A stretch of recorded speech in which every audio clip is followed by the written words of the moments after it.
ప్రజాప్రతినిధి న్యూస్ కి స్వాగతం. రాజన్న సిరిసిల్ల జిల్లా కేంద్రంలోని కలెక్టరేట్ వద్ద యూఎస్పీసీ ఆధ్వర్యంలో మంగళవారం రోజు ధర్నా నిర్వహించారు. ఈ సందర్భంగా యూఎస్పీసీ నాయకులు మాట్లాడుతూ ఉపాధ్యాయ విద్యారంగ సమస్యలను ప్రభుత్వం వెంటనే పరిష్కరించాలని అన్నారు. బదిలీలు పదోన్నతుల ప్రక్రియను ఈ నెలాఖరులోగా పూర్తి చేయాలని అన్నారు.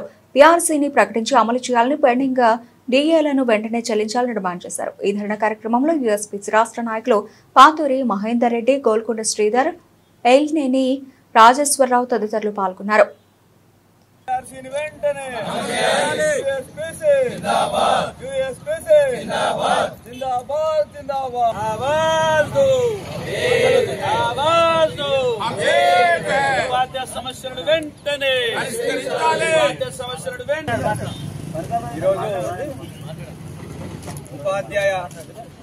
ఈరోజు రాష్ట్ర వ్యాప్తంగా అన్ని జిల్లాల కలెక్టరేట్ కార్యాలయం ముందు యూఎస్పీసీ ఆధ్వర్యంలో జరుగుతున్న ధర్నాలో భాగంగా ఈరోజు రాజన్న సిరిసిల్ల జిల్లాలోని కలెక్టరేట్ కార్యాలయం ముందు రాజన్న సిరిసిల్ల జిల్లా శాఖ ఇచ్చిన పిలుపు మేరకు మేము ధర్నా కార్యక్రమం చేస్తూ ఉన్నాయి.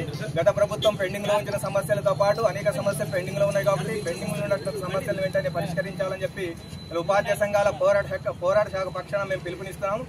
సమర్పిస్తూ రెండో విడత ఉద్యమ కార్యక్రమంలో భాగంగా ఈరోజు 33 జిల్లాలలో ధర్నా కార్యక్రమం చేపట్టడం జరిగింది.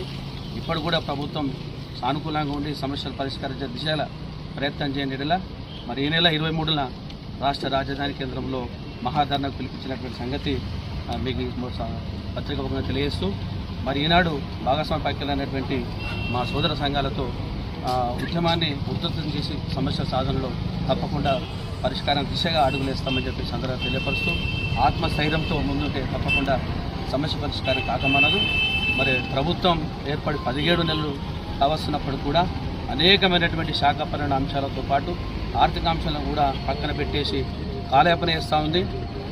ఎన్ని రకాల వినతి పత్రాలు ఇచ్చినప్పటికీ టీజీఏసీ ఆధ్వర్యంలో వాళ్ళు కార్యక్రమాలు చేసినప్పటికీ కూడా తూతూ మంత్రంగా మంత్రుల కమిటీ నియమించడం, మంత్రుల కమిటీ 1-2 సమావేశాలు పెట్టినట్టుగా ఏదో పత్రికల్లో పెద్ద పెద్ద ప్రకటనలు ఇస్తూ సానుకూలంగా ఉన్నాం, ఫ్రెండ్లీ ప్రభుత్వం అదని చెప్తూనే కాలయాపన చేసినటువంటి తరుణంలో మళ్ళీ రాష్ట్ర శాఖల టీజేసీ ప్రాతినిధ్యానికి మరొకసారి అధికారుల కమిటీని వేసి అటు రాష్ట్రంలో ఉన్నటువంటి ఉద్యోగ ఉపాధ్యాయ సమస్యలతో పాటు చాలా సమస్యలను ఇలా పెండింగ్లో పెడుతూ కాలయాపన చేస్తూ చెప్తా ఉన్నారు. ఒక దశలో ముఖ్యమంత్రి గారు చేతులెత్తేసేటువంటి పరిస్థితి మాట్లాడడం అంటే ఎంత దౌర్భాగ్య స్థితిలో ఉన్నామో అర్థమవుతోంది.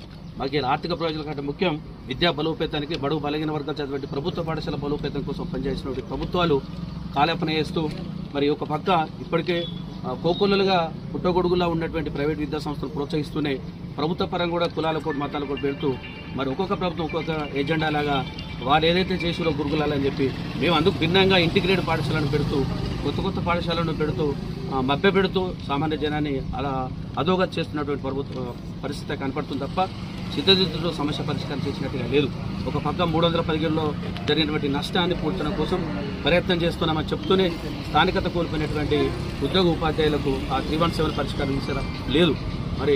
సిపిఎస్ రద్దు చేస్తాం, ఓపీఎద్దులు పునరుద్ధరిస్తామని చెప్పి ఎజెండాలు పెట్టుకొని మేనిఫెస్టోలో పెట్టుకున్నటువంటి ఈ ప్రభుత్వం కూడా ఆ దిశగా సానుకూలంగా కనీసము ప్రస్తావించకపోవడం దౌర్భాగ్య స్థితిలో ఉన్నాం.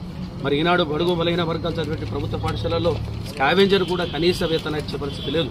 మేమేదో డిఎల్ ఇంత ఇవ్వాలి, పెండింగ్ డిఏలు ఇవ్వాలి, పీఆర్సీలు ఇవ్వాలని చెప్పి ఆర్థిక ప్రయోజనాల కోసం కాకుండా యూఎస్పీసీ ఒక ఫెడరేషన్ భావజాలో ఉన్న సంఘీభావ పక్షాలుగా అందరం కోరేది ఒకటే, బడుగు బలహీన వర్గాలు చదివినటువంటి ప్రభుత్వ పాఠశాలలు బలోపేత దిశగా చర్యలు తీసుకోవాలి తప్ప విద్య వైద్యమే సామాన్య ప్రజానికి అందుబాటులో ఉండకుండా పోయేటువంటి పరిస్థితి వస్తుంది. కనుక ప్రభుత్వం ఎలాంటి కాలయాపన లేకుండా ముఖ్యంగా సమగ్ర శిక్ష ఉద్యోగులకు సంబంధించి అయితే మభ్యపెట్టి ఉప ముఖ్యమంత్రి గారి నాయకత్వంలో సమ్మె కాలాన్ని కూడా కనీసం జీతభత్యాలు చెల్లించేటువంటి దౌర్భాగ్య స్థితిలో ఉన్నారు. సమాన పనికి సమాన వేతనం అనే సుప్రీంకోర్టు ఉత్తర్వులను కూడా ధిక్కరించే దిశగా ఈనాడు ప్రభుత్వం వ్యవహరిస్తుందంటే అర్థం పడుతూ ఉంది. చెప్తా ఉన్నారు మేము సానుకూలంగా ఉన్నామని. చాలా సమస్యలను పెండింగ్లో పెట్టడం జరిగింది. శాఖపరమైన సమస్యలు ముఖ్యంగా మాకు సంబంధించినటువంటి ఉమ్మడి సర్వీస్ రూల్స్ ఏవైతే ఉన్నాయో వాటి తుంగలో తొక్కి పక్క రాష్ట్రం అమలుపరిచి ఇలా అన్ని కేడర్లో పదోన్నతి ఇస్తా ఉన్నాం. ఇవాళ ఇంకా ఘోరం ఏంటంటే పర్యవేక్షణ అధికారులు లేక ప్రభుత్వ పాఠశాలలు ఎట్లా ఉన్నాయో మనకు అర్థమవుతుంది. పాత్రిక మిత్రులు కూడా తెలుసు. ఏళ్ల తరబడి డిఈఓ డిప్యూటీఓ పోస్టులు లేకుండా, ఎంబీఏ పోస్టులు లేకుండా అదనోపాధ్యాయులు ఇచ్చి ప్రధానోపాధ్యాయులు పాఠశాల దూరం చేస్తూ ఉన్నారు. ఒక పక్క కాంప్లెక్స్ ప్రధానోపాధ్యాయులుగా, ఆ పాఠశాల ప్రధానోపాధ్యాయులుగా, మండల విద్యాధికారులుగా ద్విపాత్రయం వేయాల్సినటువంటి పరిస్థితి ఇలా ఉందంటే మనం అర్థం చేసుకోవచ్చు. ఒకే కమ్మలో రాసుకోవచ్చు అని ఆ ముఖ్యమంత్రి గారు చెప్పారు. అదేంతసేపు పరిష్కరించుకొని ఈ ముఖ్యమంత్రి చెప్పారు. కానీ ఉమ్మడి సర్వీస్ పరిష్కరించి అన్ని కాడలకు సంబంధించినటువంటి ప్రమోషన్ ఇవ్వాలని చెప్పి కోరుతా ఉన్నాం.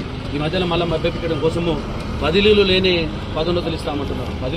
పదోన్నతులే లేవ జరుగుతుంది తప్ప మరి ఆ క్రమాన్ని ఏదైతే కింది నుంచి పై స్థాయికి వెళ్ళేటువంటి క్రమాన్ని విస్మరించి భిన్న దూరంలో పదోన్నతులు చూపడుతున్నాం. మరి యూఎస్పీసీ తరఫున పదోన్నతులకు వ్యతిరేకం కాదు, కానీ భద్రతతో కూడినటువంటి పదోన్నతులు కల్పించాలనుకున్నాం. గతంలో సాక్షాత్తు రేవంత్ రెడ్డి గారు ముఖ్యమంత్రి గారు విద్యాశాఖ మంత్రిగా ఉన్నారని వారు ప్రకటించారు. ఏది 1050-1200 వరకు ప్రైమరీ హెచ్ఎం పోస్టులను మేము మంజూరు చేస్తా ఉన్నామని చెప్పి. ఇంకా ఆ మధ్యలో అప్గ్రేడ్ చేసినటువంటి పండిత్ పీఈటీ సంబంధించి కూడా పూర్తి స్థాయిలో అప్గ్రేడేషన్ జరగలేదు. మరి మేము తక్షణమే కోరుతా ఉన్నాం. యూఎస్పీసీ భాగస్వామ్య పక్షాల తరఫున బీఈడీ డిఈడి సమస్య అంతకంటే ఘోరం ఉంది, ఎమ్మెల్సీ కంటే అభిమానంగా ఉంది. అది మరి బీఈడీ డిఈడి సమస్య కాదు, మరి ఎన్సిటీ నామ్స్ అని చెప్పి ఒక కొత్తగా తెరపైకి తీసుకొచ్చి కొన్ని రాష్ట్రాల్లో ఉన్నదాన్ని అన్ని రాష్ట్రాలకు విస్తృతి చేసే దిశగా ఈనాడు కేంద్ర ప్రభుత్వం కూడా వేరుస్తామంది.